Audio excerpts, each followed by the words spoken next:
Good morning, blessed early risers. Let us pray.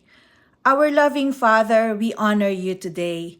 It's another day of opportunity to see your creation and to experience your daily sustaining grace.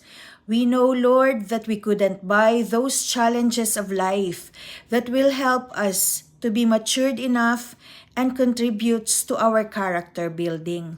We're not defeated today, Lord, but we are declaring that we are all running forward to fulfill your purpose in our lives. Help us all, Lord, and provide everything that we need in Jesus' name. Holy Spirit, guide us in everything that we do and say. You are our comforter and our enlightenment in our Christian walk with you. Thank you so much, for you are our true, loving God.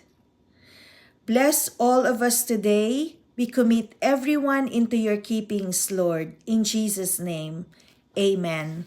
In 1 Timothy 6:12, fight the good fight of faith, lay hold of eternal life, to which you were called, and in which you confessed the good confession in the presence of many witnesses. In 2 Timothy chapter 4, verses 7 to 8, I have fought the good fight. I have finished the race. I have kept the faith. Now there is in store for me the crown of righteousness, which the Lord, the righteous judge, will award me on that day, and not only to me, but also to all who have longed for his appearing. God is always with us.